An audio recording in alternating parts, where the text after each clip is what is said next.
Bapak Ibu, saudara yang dikasih Tuhan, kembali kita akan masuk dalam pemahaman Alkitab kita, yaitu kitab Imamat. Hari ini kita sudah melangkah maju terus.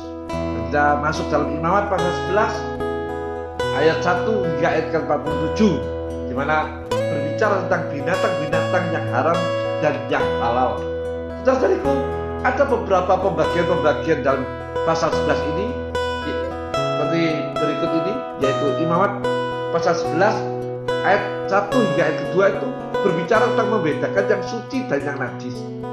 Imamat 11 ayat 3 hingga ayat 8 itu bicara tentang binatang darat. Imamat 11 ayat 9 hingga 12 itu binatang air.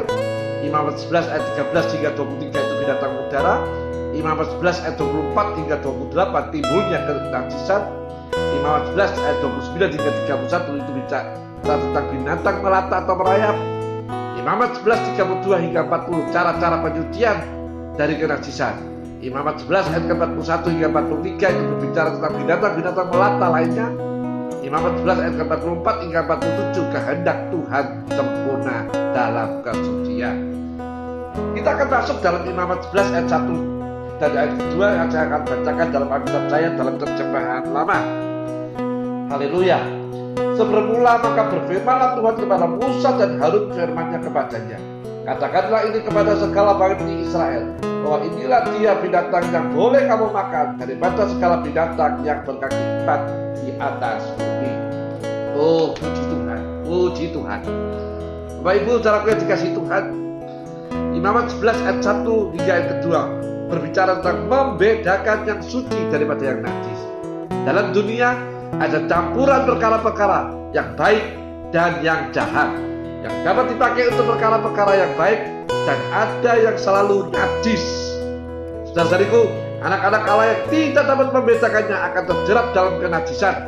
Mungkin mula-mula tulus, ingin suci, tetapi karena bodoh, tidak berpengetahuan tentang barang-barang dari Allah. Hosea 4 ayat pertama, maka ia tersesat. Markus 12 ayat ke-24, imannya menjadi bantut, bahkan dapat mematikan hidup rohaninya. Hosea 4 ayat ke-6. Dari mana kita dapat membedakan? Bukan dengan akal, bukan dari manusia sendiri, etikat baik manusia sendiri, perasaan hati dan kaidah-kaidah menurut prasangkanya sendiri tidak dapat dipercaya atau dipakai sebagai pegangan. Kolose 2 ayat ke-8 serta ayat ke-23 ini sia-sia. Sebab yang pertama adalah manusia sudah jatuh dalam dosa, pikirannya cenderung pada dosa. Yohanes 3 ayat ke-19, manusia tak tahu mana kiri dan kanan. Yang kedua, iblis yang adalah tuan dari manusia. Yohanes 8 ayat 34, Roma 7 ayat ke-14, itu lebih cerdik dan lebih kuat dari manusia.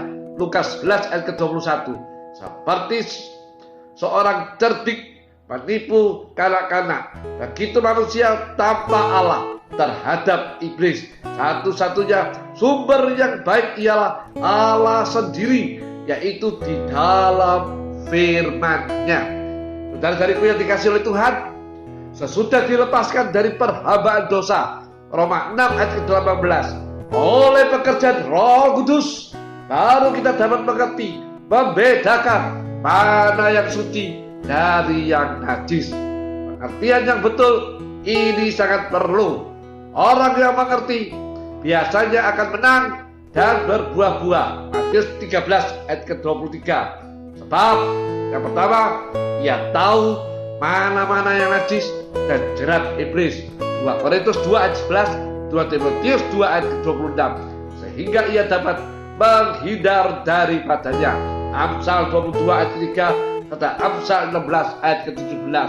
Yang kedua, dia juga tentunya tahu jalan kelepasan, tahu sifat-sifat Allah yang baik.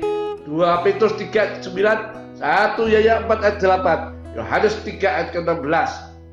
Kalau Allah sudah memberi pengertian, sama dengan sudah memulai, tentu ia akan meneruskannya. Filipi 1 ayat ke-6, pasti menang, sebab Tuhan sanggup asal kita sungguh-sungguh mau tetap taat dan itu bukanlah berat. 1 Yohanes 5 ayat ketiga. Jangan mengerti dari pihak iblis. 1 Korintus 14 ayat ke-20. Ini seperti yang ditawarkan iblis. Kejadian 3 ayat ke-5. Justru dengan tidak taat atau Hawa disuruh melanggar akan jadi mengerti seperti Tuhan. Bapak Ibu, saudara yang dikasih Tuhan, ini pengertian dari iblis. Ini tipu daya. Saya sudah katakan, justru Hawa itu disuruh melanggar dengan berkata akan jadi mengerti seperti Tuhan. Ini penipuan, ya kan?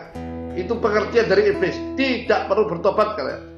Boleh tetap dalam dosa, mengerti perkara-perkara yang baik, yang jahat dari pengalaman-pengalaman dosa. Ini dari iblis. Ini akan membawa manusia dan anak-anak Allah yang bodoh pada pengertian yang dalam dari dosa. Perkara-perkara iblis yang dalam Wahyu 2 ayat ke-24. Saudara-saudariku, jangan mencari pengertian ini. Ini membinasakan.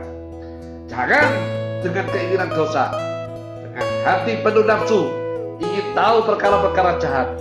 Lebih baik bertobat, lebih baik menjadi kalah-kalah dalam kejahatan, belajar rahasia-rahasia perkara-perkara dosa dan kenasisan dari firman Tuhan di dalam terang Roh Kudus.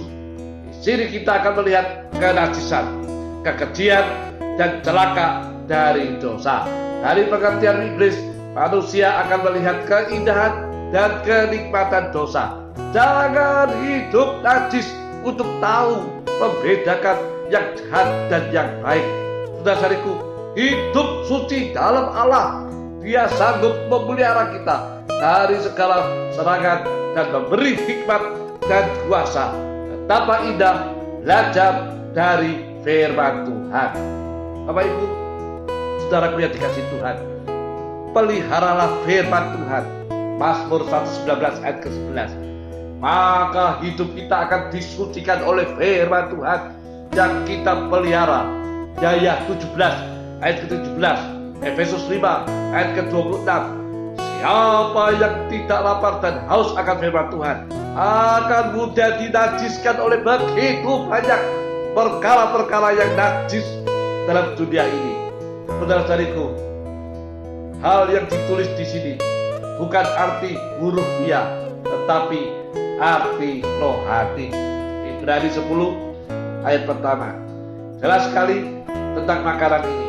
Tuhan berpesan dalam Kolose 2 ayat ke-16 hingga 17.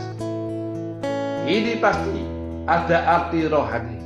Jangan tersesat memakai arti jasmani. Firman Tuhan akan menjadi kacau dan hilang artinya. Bapak Ibu, sampai di sini pemahaman kita. Kita akan berjumpa kembali besok pagi. Tuhan Yesus memberkati.